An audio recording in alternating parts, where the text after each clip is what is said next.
রাজভবনে আসছেন দুই সাংসদ শিশির অধিকারী ও দিব্যেন্দু অধিকারী। রাজ্যপাল সিভি আনন্দ বোসের সঙ্গে দেখা করবেন শুভেন্দু অধিকারীর বাবা ও ভাই। দুই সাংসদ তৃণমূলের টিকিটে নির্বাচিত হলেও বেশ কিছুদিন ধরে দলের সঙ্গে দূরত্ব বেড়েছে এবং আগামী লোকসভা ভোটের আগে তৃণমূলের টিকিটে জেতা দুই সাংসদ আনুষ্ঠানিকভাবে বিজেপিতে যোগ দিতে পারেন বলেই জল্পনা। তবে তমলুকের সাংসদ দিব্যেন্দু অধিকারী জানিয়েছেন এটি পুরোপুরি সৌজন্যমূলক সাক্ষাৎকার। রাজভবনে আসছেন শিশির, দিব্যেন্দু এবং সিভি আনন্দ বোসের সঙ্গে দেখা করার কথা রয়েছে তাদের। শুভেন্দু অধিকারীর বাবা ও ভাই দুই সাংসদ তৃণমূলের টিকিটে নির্বাচিত হলেও বেশ কিছুদিন ধরে দলের সঙ্গে দূরত্ব বেড়েছে এবং আগামী লোকসভা ভোটের আগে তৃণমূলের টিকিটে জেতা দুই সাংসদ আনুষ্ঠানিকভাবে বিজেপিতে যোগ দিতে পারেন বলে জল্পনা। আমাদের সঙ্গে টেলিফোন লাইনে রয়েছেন প্রতিনিধি দীপঙ্কর। দীপঙ্কর, আজই রাজভবনে আসছেন শিশির অধিকারী এবং দিব্যেন্দু অধিকারী লোকসভার সামনে। তবে কি এবার আনুষ্ঠানিকভাবে বিজেপিতে যোগ দিতে পারেন এমনটাই কিন্তু জল্পনা উঠছে। একদমই। দেখো অর্পিতা, কিছুদিন আগে স্বরাষ্ট্রমন্ত্রী অমিত শাহ এবং বিজেপির সর্বভারতীয় সভাপতি জেপি নাড্ডা তারা কলকাতায় এসে দলের শীর্ষ নেতাদের সঙ্গে বৈঠক করে গিয়েছিলেন এবং তারা জোর দিয়েছিলেন যে যদি কোনো তৃণমূল থেকে যদি কেউ আসতে চায় তাহলে বিবেচনা করে তাদেরকে যেন দলে নেওয়া হয় এবং বুথ স্তরে আরো শক্তিশালী হওয়ার নির্দেশ দিয়ে গিয়েছিলেন।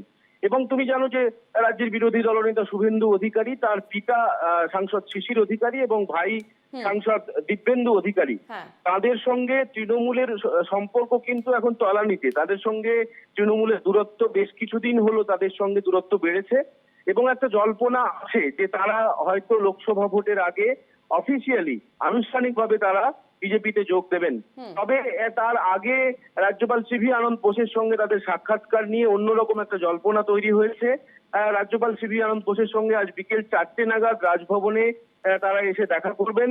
দুই সাংসদ দিব্যেন্দু অধিকারী এবং শিশির অধিকারী তারা কাঁথি থেকে রওনা হবেন এবং ঠিক বিকেল 4টেয় তাদের সিভি আনন্দ বোসের সঙ্গে তাদের দেখা হওয়ার কথা।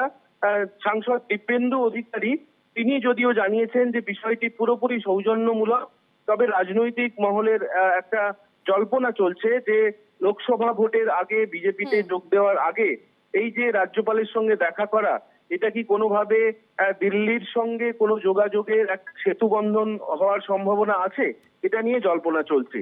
অর্পিতা। দীপঙ্কর, তুমি আমাদের সঙ্গে থাকো। আমরা ইতিমধ্যেই টেলিফোন লাইনে পেয়ে গেছি তৃণমূল নেতা জয়প্রকাশ মজুমদারকে। জয়প্রকাশ বাবু, আজ রাজভবনে আসতে চলেছেন শিশির অধিকারী এবং দিব্যেন্দু অধিকারী।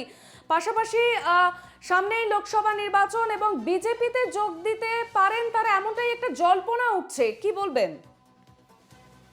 সে তো জল্পনা নয়, এটা তো ঘটনা যে তারা তৃণমূল কংগ্রেসের সিম্বলে জিতেও তারা তৃণমূল কংগ্রেসের সঙ্গে তো কোনো যোগাযোগও রাখে না। তারা দুজনে পার্লামেন্টেও যান না বা তৃণমূলের হুইপও মানেন না এবং সর্বতভাবে বিজেপির সঙ্গ নিয়েই চলছেন।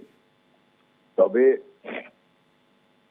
এবং শিশির বাবু তো প্রকাশ্যে জনসভায় বিজেপির জনসভায় গিয়ে মোদি স্তুতি করে তৃণমূলে আছেন সে কথা বলেছিলেন।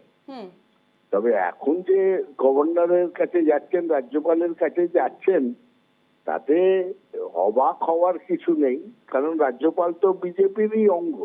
তিনি তো নিরপেক্ষ যে পদ, তার গরিমা তো বজায় রাখেননি।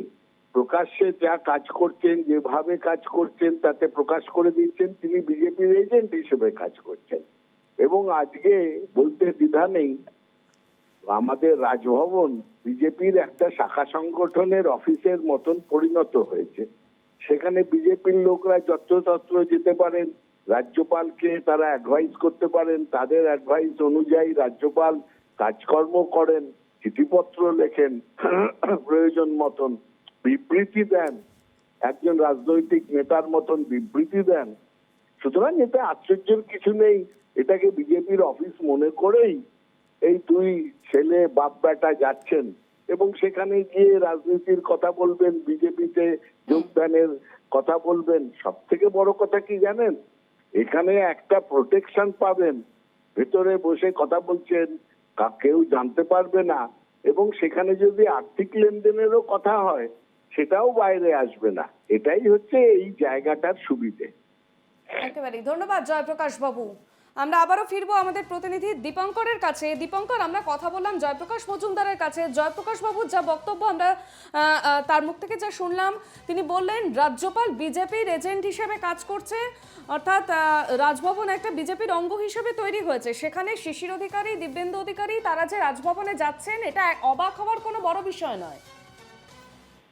দেখো, তৃণমূল কংগ্রেসের তরফে এই অভিযোগ আগেও করা হয়েছে যে রাজভবন বিজেপির পার্টি অফিসের মতো কাজ করে। শুধু এখন নয়, এর আগে যখন রাজ্যপাল ছিলেন জগদীপ ধনখড়, তখন থেকেই কিন্তু তৃণমূলের একটা অসন্তোষ আমরা লক্ষ্য করেছি।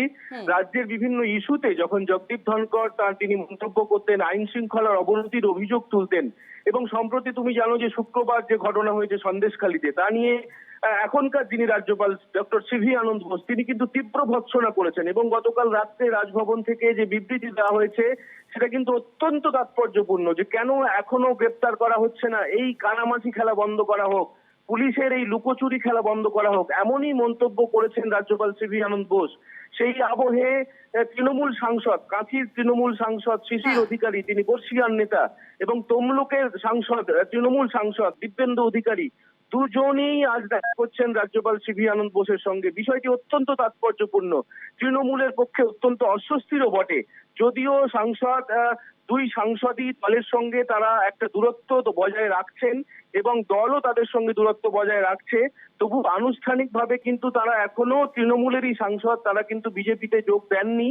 এবং এই জল্পনা শুরু হয়েছে যে লোকসভা ভোটের আগে তাহলে কি এই দুই সাংসদ তারা কি অফিসিয়ালি বিজেপিতে যোগ দেবেন, তা নিয়ে জল্পনার মধ্যেই রাজ্যপাল সিভি আনন্দ বোসের সঙ্গে দেখা করা অত্যন্ত তাৎপর্যপূর্ণ বলে মনে করছে রাজনৈতিক মহল। একেবারেই ধন্যবাদ দীপঙ্কর তোমায়। আমরা কথা বলছিলাম প্রতিনিধি দীপঙ্কর মণ্ডলের সঙ্গে।